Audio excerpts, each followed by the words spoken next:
Test one, test one. It works out. Yeah, round.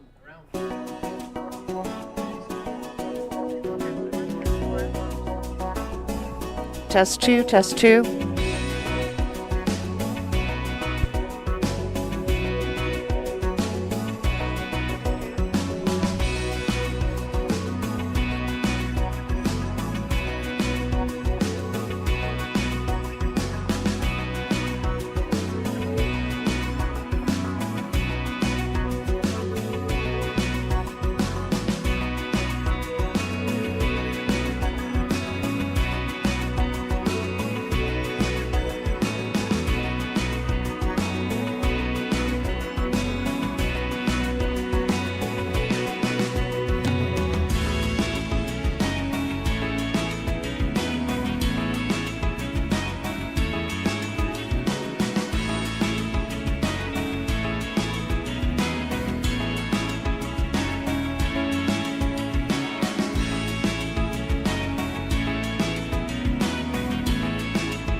perpetuity.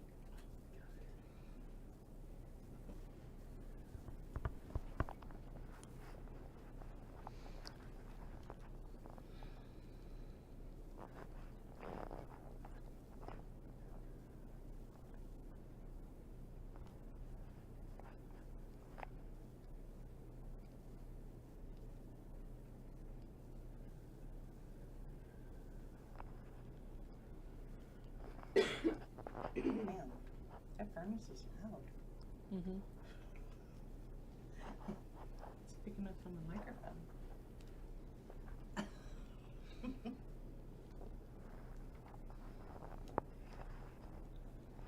Well, I shut off my space heater just for you, Patty, because I Thank knew you. you'd get hot. I sit in here and freeze to death.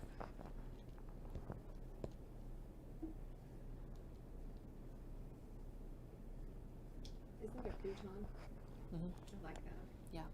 I got it on Amazon. Have you ever slept on it? My kids have.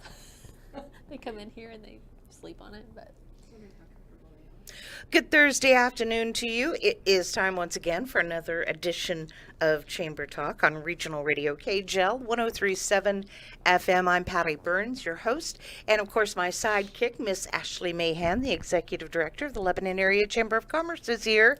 How you doing? I'm doing good, Patty. How are you today? I'm doing well, feeling a little soggy, Yeah? but you know, You don't look soggy. I don't. Well, thank you. Thank you. Maybe it's just me. I don't know. But it is not snowing. It's not icing. It's not below zero. So the world is good. The world is good. I don't like Yeah. any of those things. So Yeah. I'll take the rain. Absolutely. So, Ashley, before we get started talking about what is going on in the area, I want you to tell me the Chamber of Commerce annual banquet Yes. is coming up. Yes, we are going to have our annual banquet this year in February. We didn't have it last year, so we will be doing it February 29th. We picked Leap Day to do that. That'll be Woohoo. fun. Yes. Yeah. Yeah, that's a great theme for Leap Day. Mhm. Yeah. Yep, it's going to be a lot of fun. We'll have it here at the Civic Center. More details to come on that. I'll be sending out a save the date though to all of you chamber members out there, so that way you can mark your calendars and start getting ready. Yeah, and not only that, but it's an opportunity for those who are currently not members of the Lebanon Area Chamber of Commerce to see what it's all about. And tickets, I'm sure, will go on sale for that here pretty quickly. Yep, we'll have tickets on sale soon, and then also we will be looking for nominations for our awards that we do as well. So look for those emails to be coming out soon. Yeah, that's for the business of the year and large business, small business.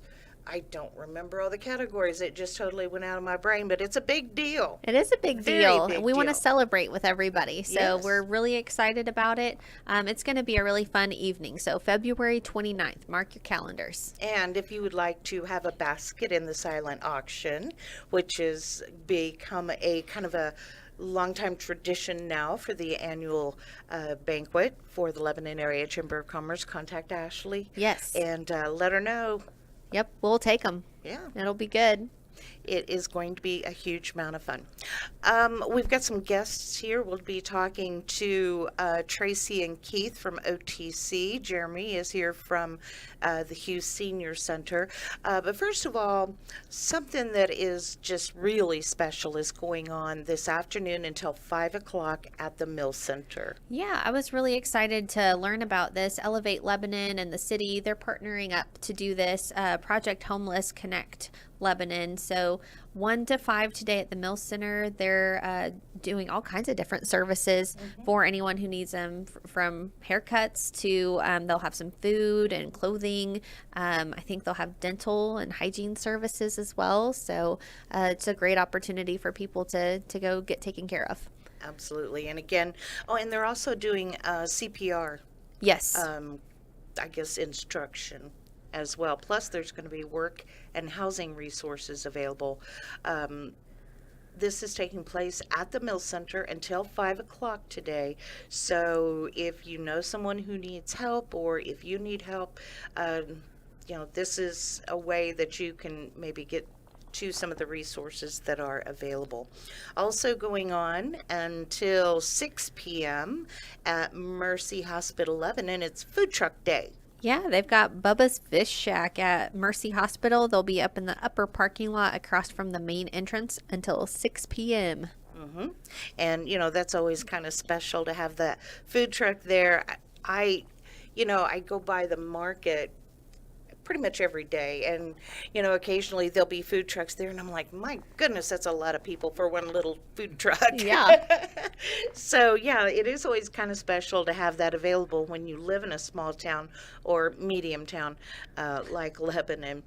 Coming up tomorrow is the groundbreaking for the new resource building for COPE. Yeah, this is going to be a really special event. COPE, they have been working hard to get this going for their new resource building. They are going to have a one-stop shop basically for their warehouse storage.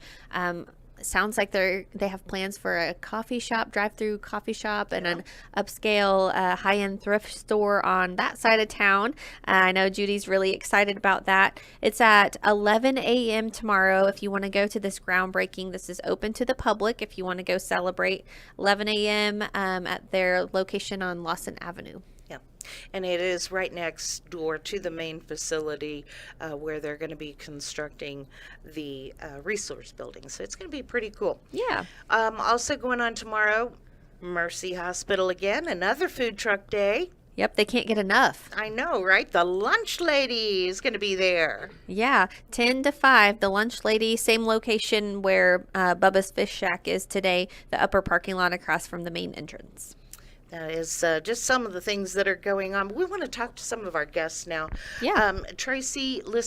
Nope. Tracy's not here. Jean Ann Rushing with the OTC Practical Nursing Program is here. How you doing? I'm good. Good. So, Jean Ann, tell us a little bit about the Practical Nursing Program.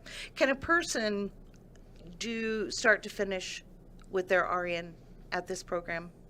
So our program in Lebanon is actually an LPN program. Okay, it's LPN, not RN. Yes, yes. However, we do have a program in Springfield, or actually it's in Table Rock, that is RN. So you could technically get your LPN and then you could bridge over and get your RN. Mm-hmm. So what does it take to get into the program? So to get into the program, we do have an application process. Our application is due by October 1st. So they have some time because we just started a new cohort. So we've got a little bit of time before we start our next one. But what they would need to do is fill out the application. And then there is a test that they have to take. It's an entrance exam. They do have a couple of chances to pass that. So we do recommend that they take that early. They could actually take it now and take a couple chances. And then if they don't pass, they could take some more chances in the fall. They would have 2 more opportunities to pass. All right. And also, for those who aren't aware of how it all works, in addition to the practical nursing program, what other courses do they have to take? So we do have a couple of prereqs that they have to take. They have to take a nutrition class, a psychology class, and an English class to get in. All right. And now what about individuals who are maybe English is their second language or they're bilingual? Do you guys encourage those individuals to get involved in the nursing program? Absolutely. We do have a test that they have to take to make sure that they understand English, can comprehend it. But as long as they pass that test, yes, we would love to have them. We've been hearing a lot recently about, how there is a shortage of nurses all across the country, and doctors too, but we're talking about nurses today. So do you think the programs that you guys are offering is helping to fill that? Are the people who are going through the training, are they going into the nursing field? Yeah, so where we're seeing the shortage right now is mostly at the hospital. And a few years ago, you would not hardly find them hiring an LPN. But since COVID and since the shortage, most of the hospitals are now hiring LPNs to work there. So if you get a degree, you can work in a hospital, you could work in a nursing home, a clinic. There's lots of different branches that they could go into depending on what they want to do. Now, what's the typical age, or is there a typical age for someone to decide that they want to study practical nursing? Nope, we have traditional students, which are fresh out of high school, basically, and then we also have our non-traditional, which are our students that have families, they have children, they have full-time jobs. So it doesn't matter age-wise. The oldest student I've had since I've been there has been like 50, and then we have them all the way down to like 19. So, Is that the typical start is at 19? um, technically, if they got all of their prereqs done in high school, they could start fresh out of high school at like 18. We have had a few, but most of the time, if you graduate high school, it usually takes you, if you get right into it, you could do summer and fall classes, and then you could start our program in January. So you could be 18, 19 years old when you start. And there are grants available for students who want to go into practical nursing, right? Yes, there's all kinds of scholarships. I know we have scholarships through OTC that they can apply for, and then there's also private scholarships, all kinds of nursing scholarships out there. And how long does it typically take to get through the program? So our program starts in January, and it is an 11-month program. We graduate in December, and they have breaks in there. They have a couple weeks off in the summer and fall, but it's 11 months total.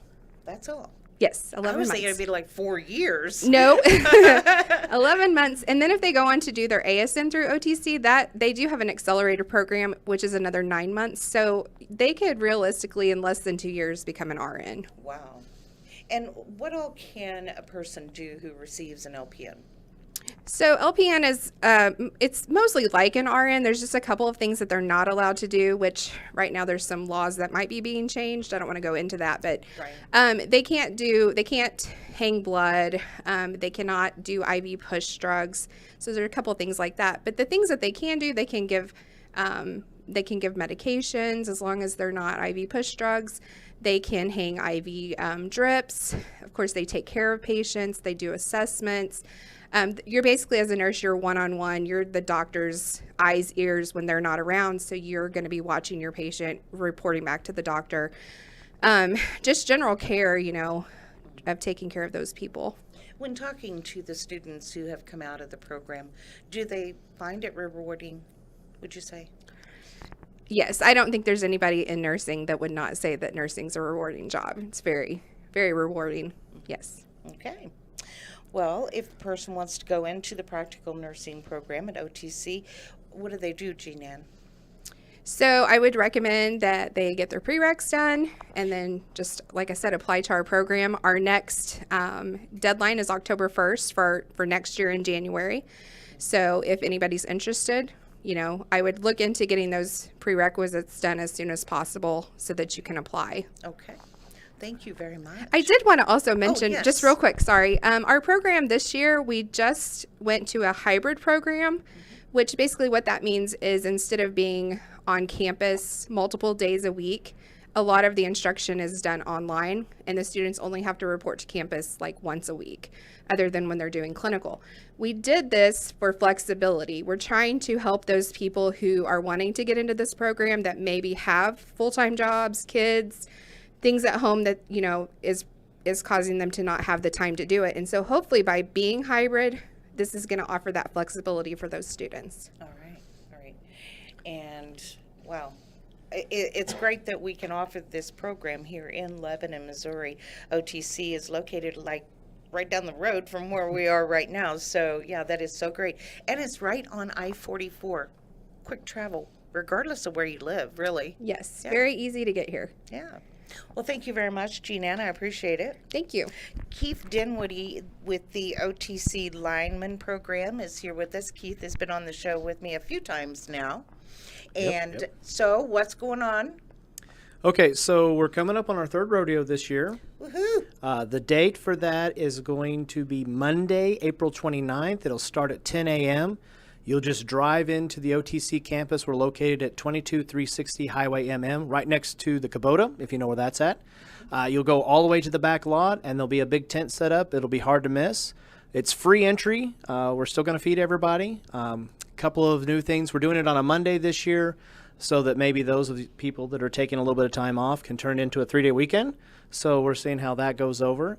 We also are working to offer merchandise for the first time. So we're hoping to have T-shirts and hats for people to buy. So if they want a memento of this special occasion, they'll be able to do that. Last year we had several vendors show up. I think we're going to have several more this year.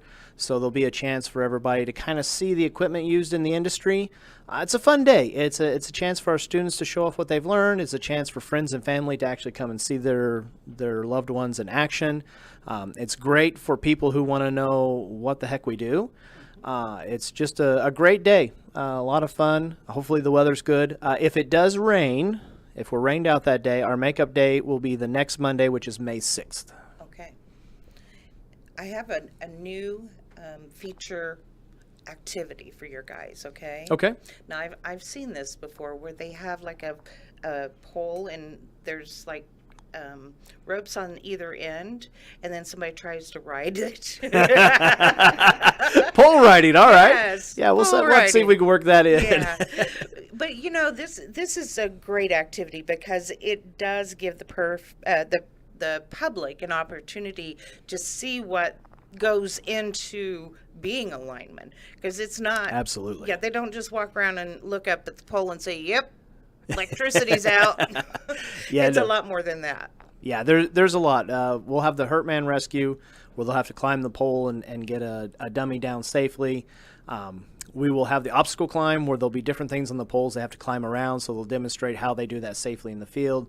We'll have the fuse change out, where they'll use something called an extendo stick, which basically they're on the ground. They've got something that reaches up high to do that.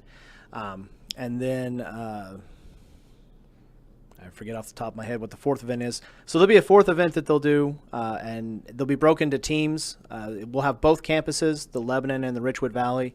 Teams will be made up of 2 people from Lebanon, 2 people from Richwood Valley, and they'll get to show off their stuff. And then every year we have vendors who donate prizes. And so the students, get a chance to show off what they've learned, get some cool prizes. The public gets to see what we do. It's a great time. If anybody can make it out, we really welcome you. Now, where are you guys at in the lineman program as far as students being able to apply to get into the lineman program Okay. at OTC? Our applications, we're going to an electronic application OTC-wide this year, and the EDS program is one of those because we are selective admissions. So February 5th, basically a student goes to the website, they click on the apply here or type in the apply in the search bar. Should take them to that. When they declare EDS, it'll take them into our application process. That'll open February 5th, fingers crossed if everything goes correct, and that will run through May 21st. And we don't make any selections till after May 21st. This is a very common question I get, are you guys full up yet? Are you still taking people? Everybody can apply. On May 22nd, we'll start looking at the applications, scoring them, and making decisions. We take 25 at each location, so we'll have 25 in Lebanon, 25 at Richwood Valley. Students can select one campus or both. It's based off of student desire. We don't look at like where you live or anything like that. And then we use a points-based system. So top points get first pick, and then we go down through there. And in the case of any ties, we have a few things we look at. We're going to start up tours in March. So students who want to come out, learn about the application, and then the tail end of the tour, weather permitting, we actually get them out on the poles to see if they like it. So anyone who has interest, schedule a tour, come out, spend a little time with us, and we'll see if it's what you want to do. So they climb the poles before they even start training? Yes, ma'am. Oh, my. That is a great way to weed them out. Usually in about 5 Especially minutes. if they don't have a harness on. No, everybody will have the safety gear, and they're not going to get to climb very high, but usually within a few minutes, a student's going to know if it's for them or not. They're either grinning from ear to ear, or they can't wait to get back down on terra firma, and then they know where they want to go from there. Yeah, they're like me, and pale, sweating, and about to pass out. All right. Well, Keith, thank you so much for coming Thank you. in. Keith Dinwiddie with the OTC Lineman Program. That big lineman rodeo is coming up. What was the dates again? It is Monday, April 29th. Unless we're rained out, then it will be Monday, May 6th. And that's at the Lebanon OTC campus. Yes, ma'am. All right. Thank you very much. Jeremy Garner is here with us, and Jeremy has taken on the fundraising job. It's a little bit more than that. It's more like a war at the Hughes Senior Center. Yes. And so tell us what's going on. How has the response been so far with your fundraising? So a couple weeks ago, we really kicked off our 2024 fundraising goals, kind of a campaign that we had in mind of planned events, things that we wanted to accomplish, goals that we wanted to meet. And since that rollout, response has just been amazing. I can't say it enough times how generous our Lebanon Laclede County community is. Just in a matter of 2 weeks, our community's really stepped up, and we're just starting to kick off. So, Right, and we're excited. There's actually a match that's out there for donors, right? There is the Robert W. Plaster Foundation. Michael Plaster is going to match funds for new donors to the Hughes Senior Center up to $2,500 per quarter, and that's for up to 2 years. So significant. potentially a $20,000 match. Yeah, that is great. So you said that you guys have events planned going on and on. So We do. what's coming up? So we're starting to. We've already kind of kicked off our meal lunchtime sponsorships. This is going to be available for individuals, but mainly businesses that may be looking for some advertising. But we'll for $150 a week, you'll be the lunchtime sponsor for that week. We will put your name and logo on our Facebook, name and logo on our printed menu, and then we also have a menu that's printed in the Laclede County Record, and the logo will go beside that as that week's lunchtime sponsor. So that's been really great, and we're just now getting ready to start our speaking advertising sponsorships. We kind of talked about maybe having some community people come in and speak, but this advertising sponsorship will be for businesses that may benefit from the congregation at our senior center. Me, for example, I Medicare insurance and the older crowd, that is our main target audience. And there's times in the year where I'd really like to get in front of that congregation to tell them about my business. And I think we'll see a lot of businesses catch on and want to be sponsors and be able to speak in front of our congregation. We'll have a big banner in the dining hall that'll have your logo. And depending on the level of sponsorship that somebody buys, that'll be how many times that they'll get to speak throughout the year to all of our folks. All right.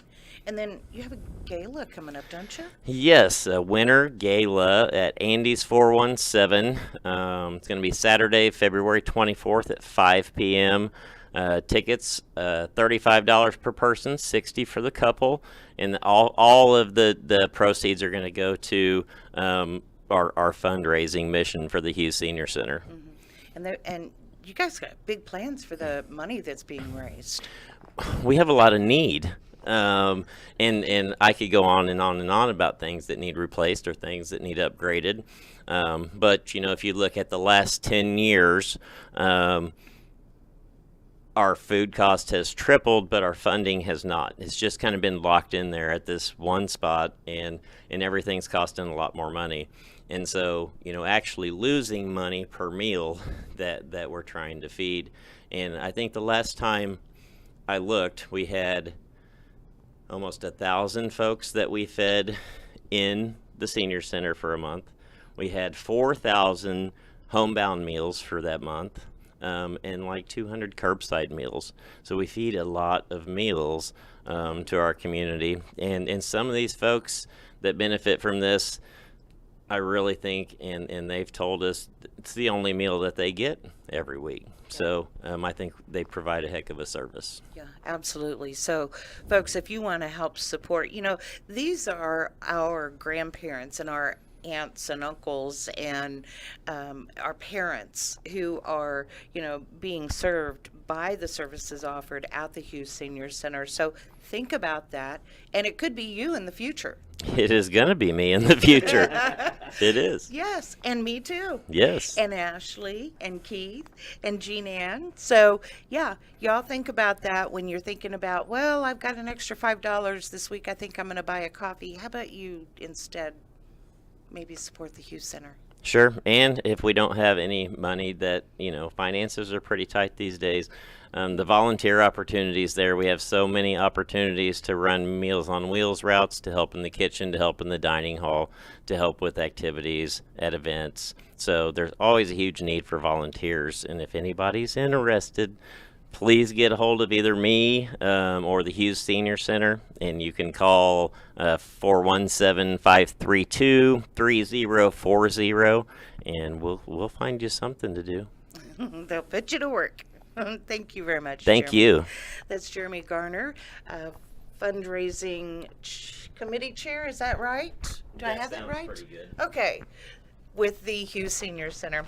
Ashley, real quick here, coming up on Saturday is a couple of huge events. Yes. One is, I think it's going to be close to a lot of people's hearts. They just need to know about it. That's Dawson Hollow's fundraiser. Yes, they're having a van fundraiser. They need a new van, Patty. Well, they need a motor for their van. Yeah, so they are going to be at Boat Town Brewing 2 to 4 on Saturday. Tickets are $20. Kids 12 and under are free. And of course, that helps them to, fund the new motor. Because, it's kind of hard to put a whole band and all the instruments and everything in a car. Yeah. I mean, you can throw it in the trunk, but you probably won't be able to get it out, and the car probably won't move because it's so heavy. And they're a busy group. They're Yes. always on the road, traveling a lot, so they need help, folks. Yeah, so January 27th, Boatown Brewing, 2 to 4.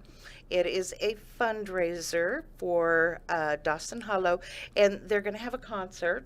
They don't. You just don't buy tickets and stand around and look at each other. You get to enjoy some really great music. Yeah, it'll be a wonderful Yeah. time. And kids 12 and under are free.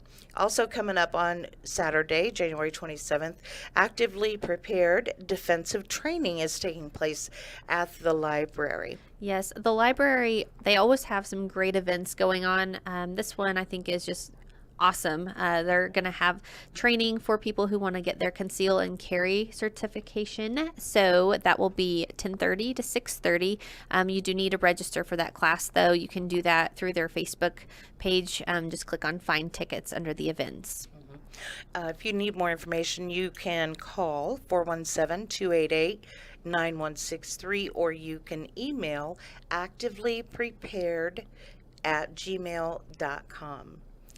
And let's see, one more thing. Monday, you had to put off your ribbon cutting, didn't you? Yeah, there was a little ice on the road. ice on the road. It wasn't quite safe for us all to get out and about. So we did postpone that. It will be happening next Monday on the 29th. Chops Barbershop. It's their second location. So come celebrate with a ribbon cutting 11 a.m. at 1251 Butler Drive. And that's right off of Highway 32 East, if you're, outside of Lebanon. So there you go. And it's going to be really cool to have a new location on the other side of town, 1251 Butler Drive. Lots of stuff going on. If you have any questions about any of the things that we have talked about today, you can always give Ashley a call here at the Lebanon Area Chamber of Commerce. I think these activities are also posted on the or your website, right? Yeah, we Lebanon, Missouri. try to keep it updated. It's hard. We got a lot going on, I Patty. was going to say, it's a lot. Yes. It is really a lot. But you can always call Ashley if you have any questions.